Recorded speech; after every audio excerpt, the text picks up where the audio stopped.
अस्सलाम वालेकुम स्टूडेंट्स, क्या हाल है आपके। मेरा नाम है अबरार चौहान।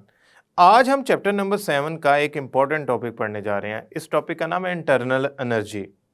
इंटरनल एनर्जी हम डिस्कस करने जा रहे हैं और इसके अंदर हम ये डिस्कस करेंगे कि internal energy of a system है क्या। असल में ना internal energy of a system is sum of all kinds of energy. Lecture के अंदर हम देखेंगे किस किस किस्म की एनर्जीज होती हैं और अगर हम उन एनर्जीज को फर्दर डिफ्रेंशिएट करें तो वो कौन सी हो सकती हैं। इंटरनल एनर्जी ऑफ सिस्टम को आप चेंज कर सकते हैं वर्क और हीट के जरिए। अब वर्क जो गैसेस पे यूजुअली होता है वो प्रेशर वॉल्यूम वर्क है। बहुत इंपॉर्टेंट शॉर्ट क्वेश्चन। हीट के जरिए भी आप किसी सिस्टम की इंटरनल एनर्जी को चेंज कर सकते हैं। ये भी एक बहुत इंपॉर्टेंट शॉर्ट क्वेश्चन है कि हीट की डेफिनेशन लिखें, इसका सिंबल बताएं और इसमें पॉजिटिव और नेगेटिव साइन क्या इंडिकेट करता है। वर्क का भी same definition, what is pressure volume work, what positive and negative sign indicate in work. अगर सिस्टम पे वर्क किया जाए या सिस्टम सराउंडिंग पे वर्क करे तो साइन चेंज आता है। इसको हम सारे लेक्चर में डिस्कस करेंगे और कोशिश करेंगे कि हर चीज पॉइंट आउट कर सकें हमारे इस टॉपिक से रिलेटेड। तो चलते हैं लेक्चर की तरफ। स्टूडेंट्स, आज का हमारा टॉपिक है इंटरनल एनर्जी। इंटरनल एनर्जी पढ़ने से पहले देखें, आपके सामने ये दो गिलास है पानी के। एक गिलास दूसरे गिलास से बिल्कुल मुशाबत रखता है, एक जैसा है, लेकिन एक के अंदर अगर मैं थोड़ा सा डीपर जाऊं, थोड़ा सा डिटेल में देखूं, तो आप देख सकते हैं एक के मॉलिक्यूल तेज़ भाग रहे हैं, उनकी मूवमेंट जो है ज़्यादा इंटेंसिव है, और एक की जो मूवमेंट है वो थोड़ी स्लो है एज कंपेयर टू अदर। इसका मतलब है इनमें कुछ तो फ़र्क है जिसकी वजह से इंटेंसिटी ऑफ मोशन जो है दोनों की डिफरेंट है। असल में ये दोनों ग्लास के पानी अगर मैं वापस मैक्रोस्कोपिक लेवल पे देखूं तो आपको लगेगा हर चीज़ सेम है, लेकिन ऐसा नहीं है। इनकी एक ऐसी प्रॉपर्टी है माइक्रोस्कोपिकली जो इनके मॉलिक्यूल्स को तेजी से भगा रही है, वो कहलाती है इनकी एनर्जी। और अगर मैं बात करूं इंटरनल एनर्जी की तो sum of all possible energies these molecules have is called an internal energy. So वो ग्लास जिसके अंदर मॉलिक्यूल तेजी से भाग रहे थे उसकी इंटरनल एनर्जी ज़्यादा थी, और ये ग्लास जिसके मॉलिक्यूल स्लो भाग रहे हैं इसकी इंटरनल एनर्जी कम है। तो हम ऐसा करते हैं, इंटरनल एनर्जी की डेफिनेशन पढ़ते हैं। Students, internal energy is the sum of all possible energies of a system। किसी सिस्टम की तमाम पॉसिबल एनर्जी जो आप सोच सकते हैं, अगर मैं उनको जमा कर लूं तो वो उसकी इंटरनल एनर्जी आएगी। अब पहली बात है, ऑल पॉसिबल एनर्जीज क्या है। इसमें दो तरह की एनर्जीज हम कंसीडर करते हैं, पोटेंशियल एनर्जी और दूसरी है काइनेटिक एनर्जी।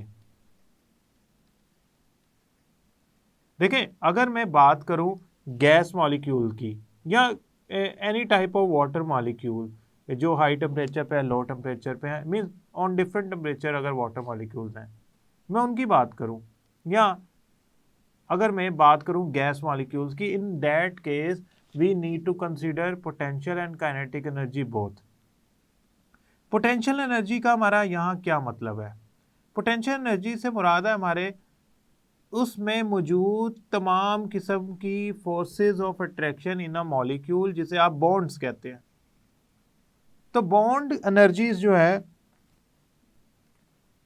फॉर एग्जांपल इसमें आयनिक बॉन्ड है, कोवलेंट बॉन्ड है, वो सारा पोटेंशियल एनर्जी कंसीडर होगा, उसमें जो टाइप ऑफ बॉन्ड बनी हुई है।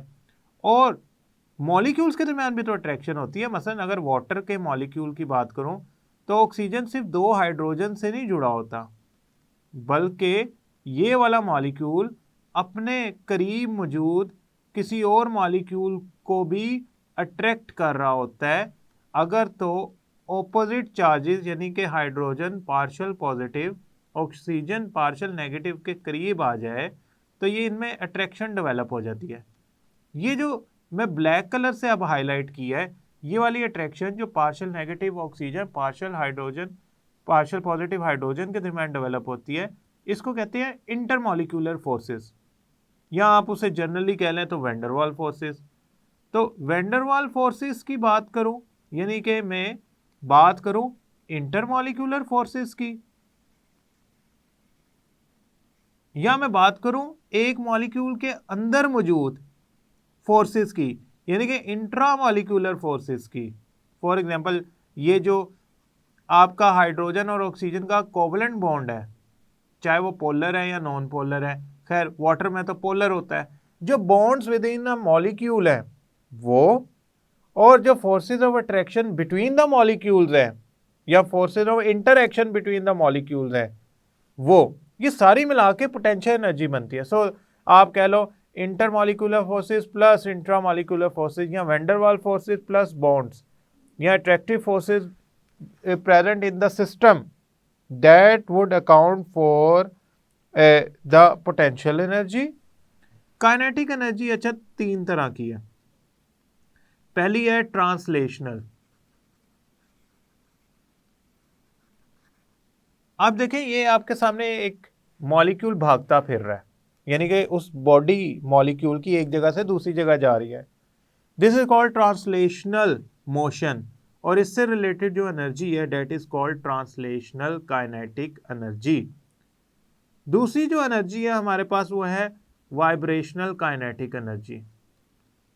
अब वाइब्रेशनल काइनेटिक एनर्जी में देखें, ये एक मॉलिक्यूल है हाइड्रोजन का, ये मॉलिक्यूल के दरमियान जो बॉन्ड है वो स्प्रिंग का काम कर रहा है, जिसे कभी ये 2 एटम्स करीब आते हैं, दूर जाते हैं, करीब आते हैं, दूर जाते हैं। तो ये जो एनर्जी इनको वाइब्रेट करवा रही है that is vibrational kinetic energy. और तीसरी है rotational kinetic energy. Students, rotational kinetic energy असल में काफी इंटरेस्टिंग टॉपिक है। जब बॉन्ड वाले मॉलिक्यूल कंसिडर हो, यानी कि मैं मोनो एटॉमिक मॉलिक्यूल या नोबल गैसेस की नहीं बात कर रहा, नोबल गैसेस बॉन्ड्स नहीं बनाती। रोटेशनल काइनेटिक एनर्जी का मतलब होता है एक मॉलिक्यूल किसी खास एक्सिस पर रोटेट कर रहा हो। मसलन ये देखें वाटर का मॉलिक्यूल जो है, या आप वाटर के मॉलिक्यूल की बजाय अमोनिया का मॉलिक्यूल ले लें, हम कहेंगे ये मॉलिक्यूल रोटेशन पे लगा हुआ है। ये रोटेशन क्यों हो रही है? क्योंकि इसमें रोटेशनल काइनेटिक एनर्जी है। अब मोनोएटॉमिक गैसेस जो है जैसे कि नोबल गैसेस, वो ये रोटेशन नहीं कर सकती, और रोटेशन करने के लिए एक मॉलिक्यूल का स्ट्रक्चर होगा और स्ट्रक्चर किसी एक्सिस पे रोटेट करेगा। ये सिंगल एटम कहाँ रोटेट करेगा, किसके इर्द गिर्द रोटेट करेगा? सो समहाउ कुछ मॉलिक्यूल गैसेस के सिर्फ ट्रांसलेशनल मोशन रखते हैं, यानी कि नोबल गैसेस के मॉलिक्यूल। काइनेटिक एनर्जीज वो मॉलिक्यूल रखते हैं जो बॉन्ड्स बनाते हैं, जैसे कि वाटर के vapour, ammonia gas, hydrogen chloride gas, और इसके अलावा बहुत सी है, ओजोन है, ऑक्सीजन है, कार्बन डाइऑक्साइड है, कार्बन मोनोऑक्साइड है। सो अगर मैं आपको इन दोनों चीज़ों का एडअप कर लूँ और इन तीनों चीज़ों को एडअप कर लूँ, तो ये दोनों एक दूसरे में ऐड हो जाएं, तो इनका जो सम आएगा वो कहलाएगा इंटरनल एनर्जी। अब स्टूडेंट्स बाकी प्रॉपर्टीज पढ़ते हैं इंटरनल एनर्जी की। देखें, एक बात जो हमें समझ लेनी चाहिए वो ये है कि इंटरनल एनर्जी जो है ना, उसमें चेंज मेजर किया जा सकता है। आप directly specific value of internal energy नहीं मेजर कर सकते। मतलब आप ये नहीं कह सकते कि इस सिस्टम की इंटरनल एनर्जी ये है। हाँ, आप उसमें चेंज मेजर कर सकते हैं। इंटरनल एनर्जी में चेंज पाथ पे डिपेंड नहीं करता, लिहाजा ये एक स्टेट फंक्शन है। दूसरी बात, इंटरनल एनर्जी जो होती है ये हमारे पास मेजर होती है किसी सिस्टम के अंदर मौजूद तमाम एनर्जीज की। और एज यूजुअल अभी हमने ये डिस्कस भी किया है कि इसकी एब्सोल्यूट वैल्यू की तरफ ना जाइएगा। एब्सोल्यूट वैल्यू यानी कि खाली ई, चेंज ऑफ ई नहीं, खाली E1 या E2 खाली, वो नहीं मेजर किया जा सकता। Change in internal energy measure की जा सकती है। Absolute value of internal energy can not be measured।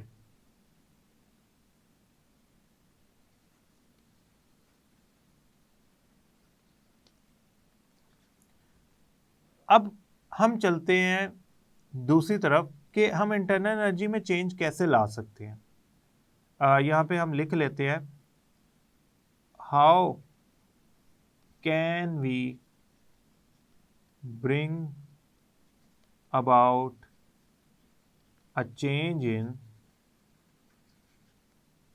Internal energy. Internal energy में हम चेंज कैसे ला सकते हैं। स्टूडेंट्स, इंटरनल एनर्जी में चेंज लाने के लिए हमारे पास दो तरीके हैं। पहला तरीका तो ये है कि हम हीट सप्लाई करें तो उससे इंटरनल एनर्जी बढ़ जाएगी। दूसरा है वर्क करें। इन दैट केस अगर हम वर्क करते हैं सिस्टम पे तब भी उसकी इंटरनल एनर्जी बढ़ जाएगी। अब पहली बात है, हमें तो इन दोनों चीज़ों को थोड़ा सा वेल डिफाइन कर लेना चाहिए ताकि हमारे लिए आसानी हो जाए कि हम हीट की बात करें तो हीट है क्या। तो पहले तो हम हीट को डिस्क्राइब करते हैं कि ये क्या होती है। ठीक है, ये इंटरनल एनर्जी में चेंज लाती है, बट हाउ। वर्क क्या होती है, केमिस्ट्री में वर्क का क्या मतलब है, इसकी तरफ चलते हैं। सबसे पहले हीट। हीट जो है ये वो क्वांटिटी ऑफ एनर्जी है, क्वांटिटी ऑफ एनर्जी है that flows across the boundary of a system. अब आप सोच रहे होंगे कि यही तो डेफिनेशन हमने लास्ट लेक्चर में पढ़ी कि अगर सिस्टम के अंदर से कुछ एनर्जी निकल के सराउंडिंग में चली जाए तो हम उसको कहते थे हीट, या सराउंडिंग से सिस्टम में चली जाए तो उसे भी हीट कहते थे। हो क्या रहा है, बाउंड्री के लेफ्ट से राइट जा रही है या राइट से लेफ्ट जा रही है, फ्लो कर रही है एनर्जी, वो एनर्जी की खास क्वांटिटी हीट कहलाती है। अब हीट है क्या, heat is the amount of energy, quantity of energy that flows across the boundary of a system. अब स्टूडेंट्स, इंपॉर्टेंट बात जो आपके लिए बहुत ज्यादा इंपॉर्टेंट है वो ये कि जो हीट का फ्लो है वो तभी पॉसिबल है जब टेम्परेचर डिफरेंस होगा बिटवीन सिस्टम एंड सराउंडिंग। अगर सिस्टम और सराउंडिंग में टेम्परेचर का डिफरेंस नहीं है तो सवाल ही नहीं पैदा होता हीट फ्लो कर जाए, एनर्जी फ्लो कर जाए। कहां से, सिस्टम से सराउंडिंग की तरफ या सराउंडिंग से सिस्टम की तरफ। यानी कि सिस्टम और सराउंडिंग में टेम्परेचर का डिफरेंस होना चाहिए। वैसे टेम्परेचर जो होता है ना, temperature that is actually degree of hotness और कोल्डनेस, हॉटनेस या कोल्डनेस। फॉर एग्जांपल मैं कहता हूं कि मेरे पास ये जो बीकर है, ये जो हम एग्जांपल पढ़ रहे थे, मेरे पास ये जो बीकर है इसका टेम्परेचर है 100 डिग्री और सराउंडिंग का टेम्परेचर है 50 डिग्री। तो मेरी जो हीट है ना वो ज़्यादा से कम टेम्परेचर की तरफ जाएगी। अगर मैं कहूँ कि नहीं भाई मेरी जो सराउंडिंग का टेम्परेचर है वो 150 डिग्री है तो अब 150 से 100 की तरफ हीट जाएगी।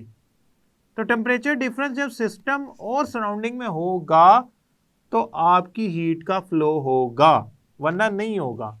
और ये जो 50 डिग्री 100 डिग्री है ये डिग्री ऑफ हॉटनेस या कोल्डनेस है। जितना ज़्यादा टेम्परेचर होगा उतनी हॉटनेस ज़्यादा होगी इन डिग्री सेंटीग्रेड और डिग्री फ़ारेनहाइट। बहुत से स्केल है टेम्परेचर मेजर करने के लिए। जो हीट है उसको शो किया जाता है क्यू से। अगर Q का साइन पॉजिटिव है तो इसका मतलब है हीट ऐड हुई है in system, heat added in system. तो उससे सिस्टम की इंटरनल एनर्जी बढ़ जाएगी। अगर मैं कहूं नेगेटिव क्यू तो इसका मतलब हीट निकल गई है, रिमूव हो गई है फ्रॉम सिस्टम। तो in that case internal energy of system कम हो जाएगी। इंटरनल एनर्जी के कम होने का मतलब ये है उसमें से एनर्जी का कुछ हिस्सा निकल के चला गया है हीट की फॉर्म में।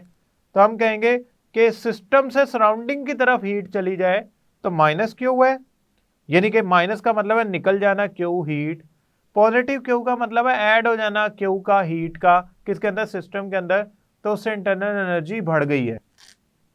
अब स्टूडेंट जो इंटरनल एनर्जी चेंज करने के लिए हीट आप ऐड कर दें तो इंटरनल एनर्जी बढ़ जाएगी, हीट रिमूव कर दें इंटरनल एनर्जी कम हो जाएगी। अब वर्क क्या होता है, वर्क पे थोड़ी सी बहस कर लेते हैं।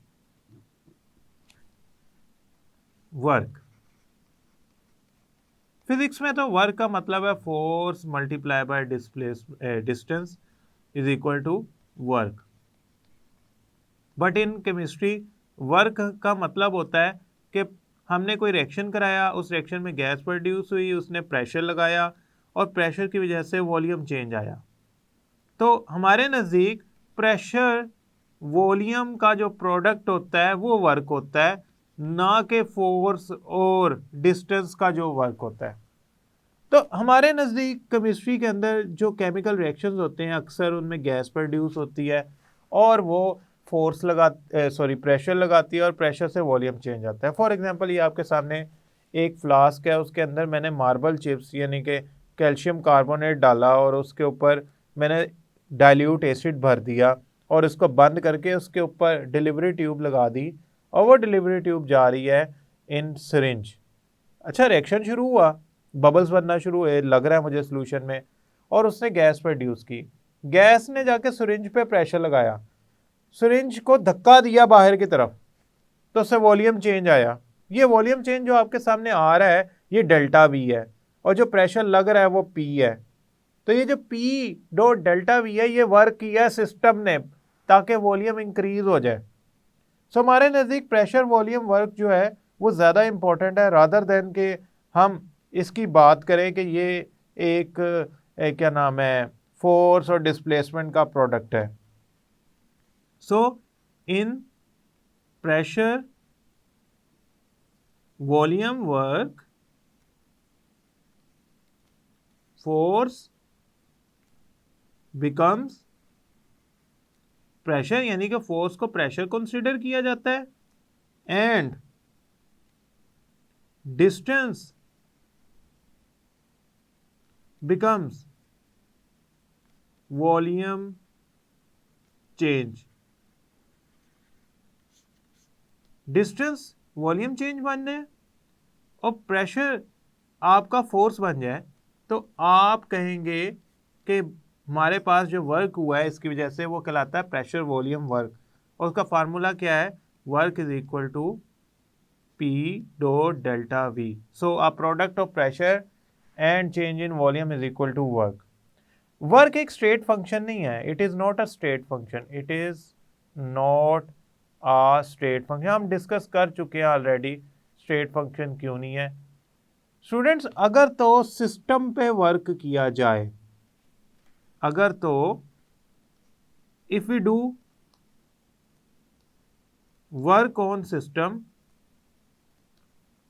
अगर हम सिस्टम पे वर्क करें तो जो वर्क है उसका साइन होगा पॉजिटिव और उससे इंटरनल एनर्जी बढ़ जाएगी। अगर हम ये सोचे कि वर्क किया गया है,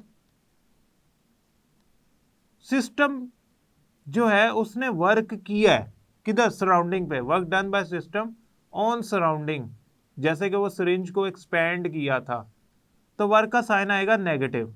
मसलन उसके जरिए जो हमारे पास एग्जांपल थी वर्क प्रोड्यूस हुआ वो है minus P dot delta we. Minus का साइन ये शो कर रहा है कि सिस्टम ने वर्क किया है, सिस्टम ने वर्क किया है। और अगर सिस्टम पे वर्क किया जाएगा तो प्लस डब्ल्यू आएगा। जब सिस्टम वर्क करता है ना तो वो अपनी एनर्जी का कुछ हिस्सा वर्क करने में ज़ाया कर देता है, तो उससे उसकी इंटरनल एनर्जी जो होती है वो कम हो जाती है। अब स्टूडेंट हम इसको सम अप करते हैं कि अगर हमने हीट की बारे में बात करनी है, हीट, तो हीट को क्यू से शो किया जाता है। क्यू का साइन अगर पॉजिटिव है तो इसका मतलब है हीट ऐड हुई है, यानी कि एनर्जी ऐड हुई है, तो उससे इंटरनल एनर्जी जो होगी वो बढ़ जाएगी, यानी कि जो चेंज इन इंटरनल एनर्जी है वो पॉजिटिव होगा। अगर मैं क्यू माइनस कर देता हूँ, हीट रिमूव कर देता हूँ, हीट निकल गई, ठीक है, एनर्जी निकल गई ना सिस्टम से सराउंडिंग की तरफ, तो उससे जो इंटरनल एनर्जी की वैल्यू है वो कम हो जाएगी, यानी कि फाइनल वैल्यू कम आएगी, तो डेफिनेटली जो चेंज होगा वो नेगेटिव होगा। अगर मैं वर्क की बात करता हूं तो वर्क को शो किया जाता है W से, और जो W का साइन है वो शो करता है कि अगर तो पॉजिटिव है W, तो इसका मतलब ये है कि सिस्टम पे वर्क किया गया है, work done on system. In that case internal energy बढ़ जाएगी। अच्छा, आगे चलते हैं। अगर वर्क सिस्टम ने किया है, वर्क डन बाय सिस्टम, तो in that case internal energy कम हो जाएगी। क्यों? उसका एनर्जी का कुछ हिस्सा तो इस्तेमाल हो गया वर्क करने पे। स्टूडेंट्स, कुछ बातें जो मैं आपसे एक दफ़ा दोबारा रिवाइज करवाना चाहता हूँ आपको इस लेक्चर की, वो ये है कि इंटरनल एनर्जी की डेफिनेशन और उसमें कौन कौन सी पॉसिबल एनर्जीज हो सकती हैं। दूसरा, जो आपका इंटरनल एनर्जी में चेंज है वो किन तरीक़ों से लाया जा सकता है, हीट क्या होती है, इसकी डेफिनेशन और इसके सिंबल और इसके पॉजिटिव और नेगेटिव वैल्यू का मतलब क्या है, और इस पर इंटरनल एनर्जी में चेंज क्या आएगा, वर्क की डेफिनेशन, इंपॉर्टेंट शॉर्ट क्वेश्चन है, ये स्टेट फंक्शन है या नहीं है, इंपॉर्टेंट एमसीक्यू है, यानी कि मैं इस पे आपको लिख देता हूँ एमसीक्यू इंपॉर्टेंट। और अगर हम वर्क करते हैं सिस्टम पे तो W होगा पॉजिटिव, और अगर सिस्टम वर्क करता है तो W होगा नेगेटिव। इसके अलावा स्टूडेंट्स, हमने हीट को और वर्क को इस्टेब्लिश किया कि ये इंटरनल एनर्जी में कैसे चेंज लाते हैं। तो आपने ये शॉर्ट क्वेश्चंस के तौर पे मुख्तलिफ डेफिनेशंस कर लेनी है। स्टूडेंट्स, मुझे उम्मीद है ये लेक्चर आपको आसान लगा होगा। Internal energy, sum of all kinds of energy. आप यूं समझ लें, एक सिस्टम है, उसमें पोटेंशियल एनर्जी जितनी भी किस्म की है, चाहे वो मॉलिक्यूल्स के दरमियान अट्रैक्शन है या मॉलिक्यूल के अंदर मौजूद बॉन्ड्स हैं। काइनेटिक एनर्जी जितनी भी किस्म की है, चाहे वो वाइब्रेशनल है, रोटेशनल है, और सबसे इंपॉर्टेंट ट्रांसलेशनल है।